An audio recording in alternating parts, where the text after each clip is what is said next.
Hello everyone, I'm Paul McGuire Grimes. You may think differently the next time you play Monopoly at McDonald's after watching McMillions. It's now streaming on HBO and Hulu, and I want to talk about it. This is Paul's trip to the movies.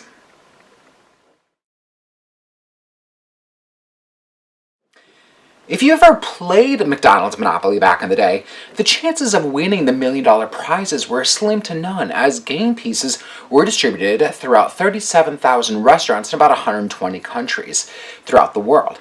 Now, it would seem highly suspect if three relatives claimed the $1 million prizes, but that's exactly what happened, which led to the FBI to launch an undercover investigation with the corporation to figure out just how three people in the same part of the United States could have won $1 million. The fraud was much larger than anyone could have imagined. It's a scandal of greed and power targeting the family-friendly corporation.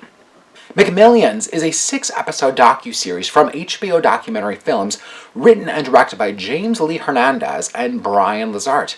And as you can imagine, it goes on a wild, unpredictable ride, as each episode ends with that cliffhanger, jaw-dropping moment, forcing you to watch the next episode late into the night. There's a cinematic, big-budget quality to this, with its graphics, its split screens, its reenactments, and I couldn't help but think about movies like The Big Short or Moneyball. It's a thorough investigation and examination of this case that is easy to follow and understand, despite all of the moving parts and as wide-reaching as it becomes. You do see the standard map of the red strings connecting post-its and pictures from one guilty party to the next. It's a great image. Now, with this being chock full of present-day interviews, this also means a variety of reenactments to demonstrate what happened at the time, as archival footage isn't as widely available. Now, this is one of my biggest pet peeves of this docu-series, and really documentaries in general, is the overusage of reenactments and dramatizations. The work the FBI and McDonald's did to figure all this out is truly admirable in a time before digital forensics and GPS tracking wasn't as advanced and accurate as it is today. We hear from many of the FBI agents who were directly involved, along with the lawyers, the McDonald's employees, and even members of the mob who were involved.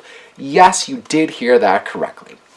Now, it's easy to think of these people who took the high-value pieces as guilty criminals, but the docu-series invites us to understand why they took the pieces and how they were duped.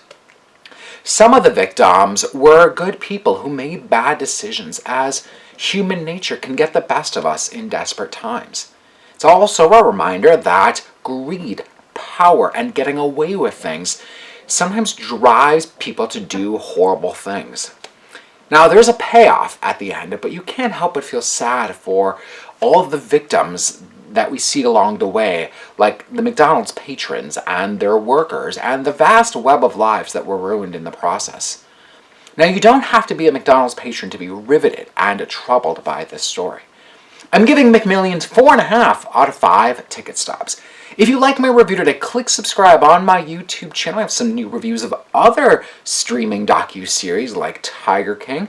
Don't forget to follow me on Instagram and Twitter at Paul's Movie Trip. And then go to my website, paulstriptothemovies.com, for even more reviews. Thank you so much for watching my review of McMillions. It's now streaming on HBO and Hulu. This is Paul's Trip to the Movies.